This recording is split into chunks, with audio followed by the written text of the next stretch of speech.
तो फिर हम अगले सवाल की तरफ बढ़ रहे हैं और देख रहे हैं कि अगला सवाल हमारे बोर्ड पे लिखा हुआ है।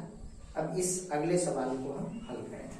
ठीक है, अगला सवाल भी उसी से संबंधित सवाल है और इसमें जो सवाल है उसमें लिखा हुआ है कि 5 वर्ष पूर्व नूरी की आयु सोनू की आयु की 3 गुनी थी। 10 वर्ष पश्चात नूरी की आयु सोनू की आयु की 2 गुनी हो जाएगी। नूरी और सोनू की आयु ज्ञात कीजिए। देखिए, इस तरह का सवाल जब भी हम हल करते हैं, ठीक है, तो इसमें 3 चीज होते हैं। ठीक है, 3 चीज होता है। एक वर्तमान आयु होता है, उसके बाद एक बाद की आयु होता है और एक पहले की आयु होता है। सवाल में आपको कभी पहले की आयु दिया हुआ होगा, पहले के बाद की, और कभी कभी हमें वर्तमान की दिया हुआ होता है। लेकिन जब भी इस सवाल को हम हल करेंगे तो इस सवाल को हमेशा ध्यान रखेंगे कि वर्तमान में क्या पूछ रहा है, उसी के हिसाब से उसको हम मानेंगे। ठीक है, तो यहाँ पे नूरी और सोनी की आयु कहता है, तो नूरी और सोनू का ये वर्तमान आयु ज्ञात करने के लिए कहता है। और जो आयु हमें जब ज्ञात करने के लिए कहे तो हम उसके वर्तमान आयु को ही मान करके आगे बढ़ेंगे। ठीक है, यहाँ पे हम नूरी और सोनू की आयु को मानेंगे, वर्तमान आयु को। ठीक है, तो चलिए सवाल को हम देखते हैं किस तरह से बनेगा। ठीक है, नूरी की आयु और सोनू की आयु है, तो नूरी की आयु, ठीक है, लिखिएगा माना नूरी की आयु x वर्ष है, ये वर्तमान आयु है। ठीक है, और सोनू की आयु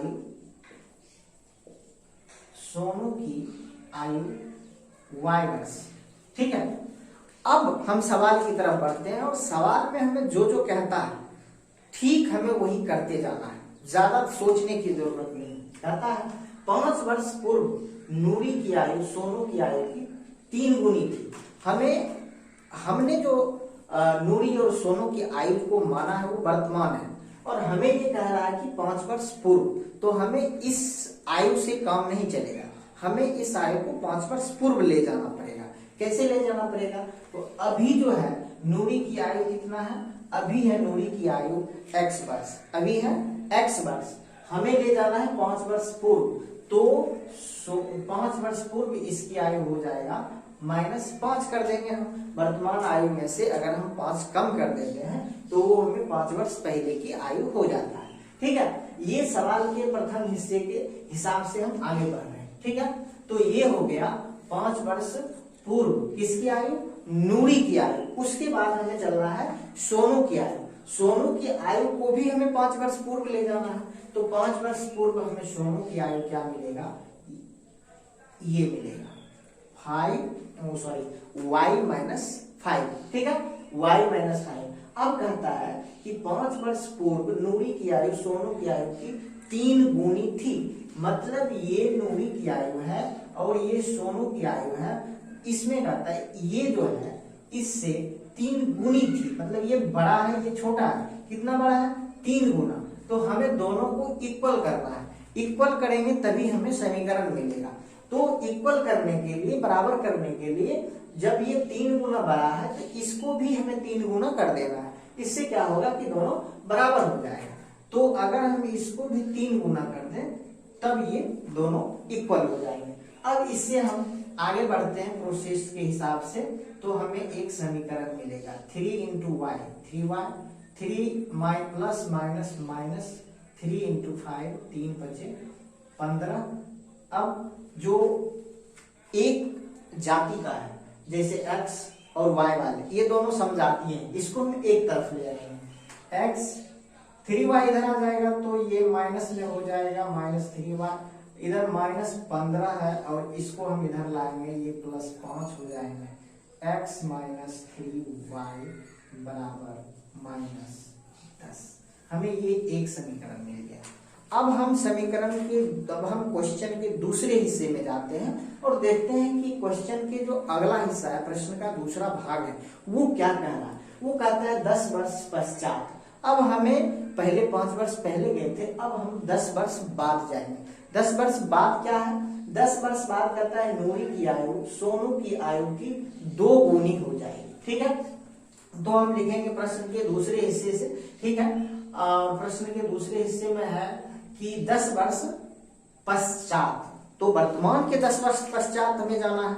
तो वर्तमान में इसकी आयु x है, 10 वर्ष पश्चात हो जाएगा x प्लस 10, ये नूरी हो गई। और सोनू को भी हमें 10 वर्ष आगे लेकर के जाना है, तो ये हो जाएगा सोनू, ये 10 वर्ष आगे चला गया। ठीक है, और ऐसा करने पर कहता है नूरी की आयु सोनू की आयु की 2 गुनी हो जाएगी। मतलब नूरी की आयु जो है सोनू की 2 गुनी है, हमें बराबर करना है तो इसको भी 2 गुना करना पड़ेगा। ठीक है, और बराबर हो गया। अब हम सेम ऊपर के प्रोसेस से इसको हल करेंगे। 2 इंटू वाई 2y, अब प्लस प्लस प्लस प्लस, अब 2 गुने 10 10 दूनी 20। ठीक है, अब इसको हम y वाले को x की तरफ ले आएंगे, 10 को 20 की तरफ ले जाएंगे, तो ये x हो जाएगा -2y हो जाएगा। इधर 20 है और ये इधर जाके 10 माइनस में हो जाएगा, चिन्ह चेंज हो जाता है। x - 2y = 10, ये हमें सेकेंड समीकरण मिल गया। ठीक है, ये फर्स्ट समीकरण है, ये सेकेंड समीकरण है। अब हमें हल करना है। हल करेंगे कैसे? हल करना बहुत ही इजी है। फर्स्ट समीकरण हमें है x - 3y = -10, ये फर्स्ट समीकरण है।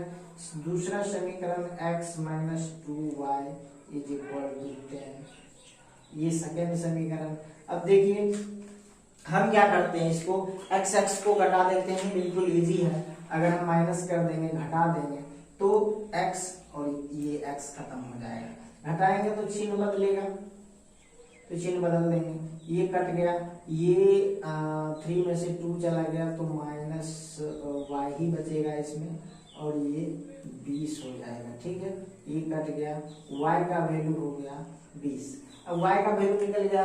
ठीक इसी 1 या 2 समीकरण में हम क्या करेंगे, y का वैल्यू पुट करेंगे।